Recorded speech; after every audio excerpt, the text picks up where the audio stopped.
One boy, born in silence, raised in secrecy. That boy was Kim Jong-un, and now he holds the power to end the world. Kim Jong-un, the supreme leader of North Korea, is one of the most enigmatic, feared, and carefully protected figures in modern geopolitics. His life is a mystery, a web of propaganda, power, and paranoia. In 2010, Kim Jong-un was introduced to the nation as a general, despite having no real military experience. From underground nuclear tests to long-range ballistic missile launches that could reach the U.S. mainland. Kim shocked the world. He is married to Ri Sol-ru, a former cheerleader and singer. They are rumored to have at least one child, but little is known about their family. Kim reportedly spends millions on French wine, luxury cars, and imported cheeses, while his people starve. Despite severe international sanctions, he continues to ride white stallions, attend military parades, and oversee missile launches, always with a cigarette in hand. Inside North Korea, his image is carefully controlled, a godlike figure beyond reproach. But outside, he is feared, ridiculed, and closely watched. His government runs prison camps, controls all media, and punishes dissent with brutality. Citizens live in constant fear, with no access to the internet, outside news, or free thought.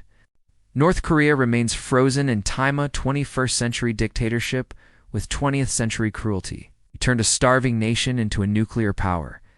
Yet, he also played the part of a diplomat. As global tensions rise, Kim is forging new alliances with Russia, China, and other authoritarian regimes. He is testing hypersonic missiles and reportedly restarting nuclear facilities. Some analysts believe he wants recognition. Others believe he wants war. The truth may lie somewhere in between. But one thing is certain, Kim Jong-un is no puppet.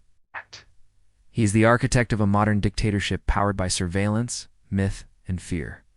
He is both a student of history and a creator of nightmares. As long as he reigns, the threat from North Korea remains not just real but existential. In 2018 and 2019, he met with South Korean President Moon Jae-in and then, stunningly, with U.S. President Donald Trump. The image of Kim and Trump shaking hands made global headlines. For a moment, the world hoped for peace. But those hopes quickly faded. Talks collapsed. Sanctions remained. And Kim returned to isolation stronger, more unpredictable than ever. Just a year later, in December 2011, Kim Jong-il died. Suddenly, at only 27 years old, Kim Jong-un stood at the helm of one of the world's most isolated and dangerous regimes. The world laughed at first. How could such a young, inexperienced man rule a country armed with nuclear weapons? But the laughter quickly faded. Kim consolidated power with ruthless efficiency. He purged high-ranking officials, including his own uncle, Jong Song-thaek, who was executed in 2013. Kim's half-brother was assassinated in Malaysia in 2017, reportedly by his command. Through fear and control, he eliminated every threat and tightened his grip on North Korea. But behind the curtain of North Korea's iron rule lies the strange and terrifying journey of a boy who became a dictator. Kim was born on January 8, 1984, in Pyongyang, so we think. Even his birth date is disputed. He was the youngest son of Kim Jong-il, the former leader of North Korea, and Ko Young-hui, a Japanese-born opera singer. From birth, he was treated as royalty. Hidden from the public eye, Kim's childhood was spent under the watchful eyes of bodyguards, tutors, and party officials. As a teenager, he reportedly lived in Switzerland under a fake identity, attending an international school in Bern. Classmates described him as quiet, shy, and obsessed with basketball, particularly Michael Jordan. But back in Pyongyang, the dynasty was planning his future. While his older brothers were deemed either too soft or too rebellious, Kim Jong-un, with his stoic expression and calculated mind, became the chosen one. After returning to North Korea, he received military training and was slowly groomed for power.